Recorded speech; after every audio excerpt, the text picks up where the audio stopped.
NBA Finals get going tonight. Game 1, Boston, Dallas. And this series, there's so much intrigue. I'm really excited for it. It has star power in Luka Doncic. It has star power in Kyrie Irving. It has two guys in Jason Tatum and Jaylen Brown that are trying to erase all of the ills of their young careers to this point, where I don't know if we have a duo that has had this much success instantly in their career without getting to the mountaintop, right? Mm-hmm. Because, I mean, we think of guys like Steph and Clay. It took them a few years to get going. And when you think of like even a duo like Stockton and Malone, it wasn't just instantly in the NBA Finals. No, these guys were there. These guys got to the conference championship in the NBA Finals. All because the Nets were dumb. Yeah. Well, yes, and they're really damn good players too. Well, no, but the team was very good to begin with. Well, they got the number 3 pick because in Jason Tatum falling to the Celtics, just what, and then, but we haven't had this happen to where we see these guys get to that instantaneously. You're a top seed in your conference. You're going to multiple conference finals, and these guys are both. This is their 6th year in the league?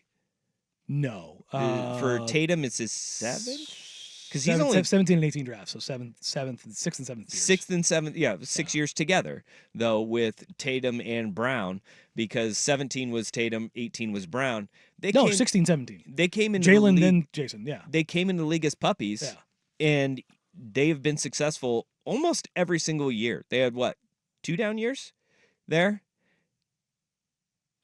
I mean, 1. What's your definition of down year? Well, they had 1 stinker of a season, didn't they? I think.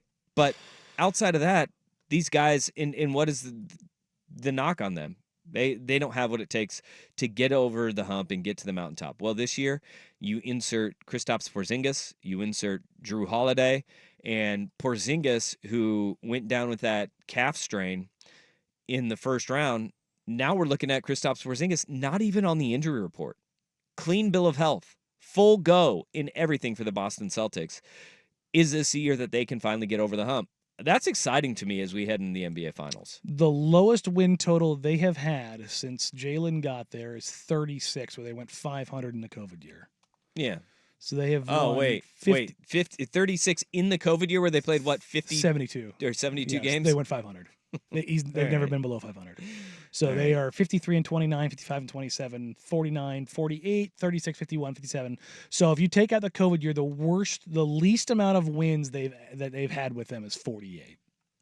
That's incredible start to their careers. That's one of the best starts probably ever. I don't care if you're in the East. Yeah. I don't care. It's still insane. They have taken care of their business, and this year it was utter dominance from start to finish of the regular season.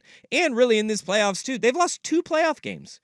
As of right now, they're 12 and 2 in the playoffs. Think about this. Jaylen Brown is rookie year. Let's go evaluating rookie years. 20-year-old Jaylen Brown averaged 6.6 points, 2.8 rebounds, and 0.8 assists, and shot 45, 34, 69. That's wild.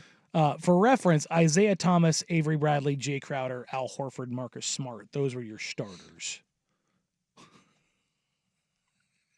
I'm sorry, Amir Johnson started. Yeah. They're good. Yeah. But again, Jaylen Brown, as a 20-year-old rookie, did nothing. Did nothing for them. So they came into an organization, and Al Horford was on that team then. He's gone and come back from 2 different teams. Oklahoma City and Philly. Philly, yeah. It's not a bad run. It's not a bad run that they've been on. Not too shabby.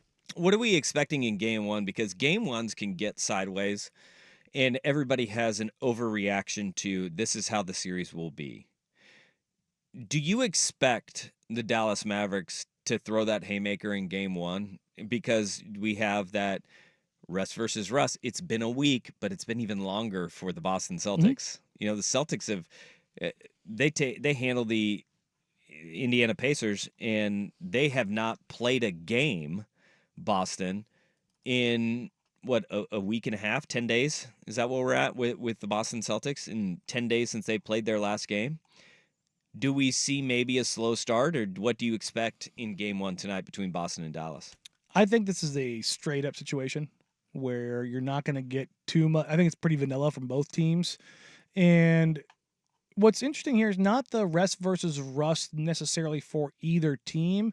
It's the reintegration of Kristaps Porzingis. That to me is going to be the interesting thing here, is because you've basically gone through the playoffs establishing a pecking order and a process. And it's not like it's like, oh my God, we have to figure out how to play with him. But you do have to kind of change some things out and how you're going to go about things and how those rotations are going to change. And it's nothing you can't overcome. But I think it's simpler and less pressure, so to speak. When we had Kirk on, the whole idea that the Mavs don't win Game 1. The Mavs are probably going in there like, let's just go in. They're trying to win every game, obviously. But they're probably going in there like, all right, let's go in with our vanilla coverages, see what we get, and see if we can steal Game 2. And that's what we were talking about yesterday with everybody is expecting all of these dramatic lineup changes, especially on the defensive end of the floor. The cross matches, When with Dallas and the matchups that they are looking at, because it has been floated, is Gafford and Lively, are they actually going to be the ones defending Drew Holiday, the point guard? You have 5 guarding your 1 on the other end of the floor. I think that what we probably see coming out in Game 1 is exactly what you're talking about. We know what the 7-game series formula is. Game 1, you feel each other out. Game 2, that road team goes and they throw the first true counterpunch to try to see if they can steal that home court back. Game 3 and Game 4 then becomes the team with the home court advantage tries to throw their counters and turn the tides to where, all right, it's not a series until somebody wins on the road. Dun, dun, dun, dun. You try to get that in Game 3 and Game 4 by the team with home court advantage, and that's where you really and truly start seeing coaching is pronounced in Games 3 and 4. And then all of a sudden, Games 5, 6, and 7, that's where it comes to the dogs got to carry you. You got to get your dogs on the floor. I'm really interested to see what version of the Celtics show up tonight, in the sense of who puts their foot down and if they've learned from falling short the last 2 years. Okay, Game 1 so far. Against Miami, they won by 20. Mm-hmm. Against Cleveland, they won by 25. Mm-hmm. Against Indiana, they won by 5 in overtime. And that was dicey. That was an ugly game, but that was also one of those games where it's like all of the sound and all of the noise was Boston is just going to skate through this because Indiana struggled with New York, and New York was banged up beyond recognition.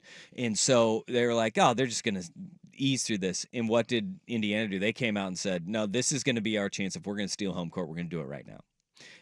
They were still unable to do it. And then you add Kristaps Porzingis into the mix, where if you look at the dominance with which, Boston has been winning these games in these series, I mean, it's not like when they win, they're winning running away largely. Because if they hit shots, there's just nothing you can do. Now you add Kristaps Porzingis to that, and does that go from a team that's playing with their food to putting their foot down on the gas and just pedal to the metal the whole way?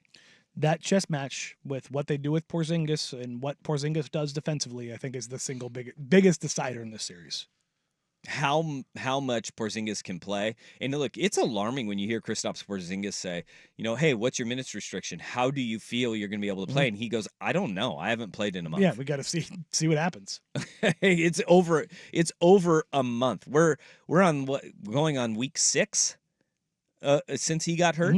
I mean, it's been a really long time since he's been out on the floor. If you can get 20 to 25 minutes, that's a win. You're feeling really damn good about it. Feeling really good about it.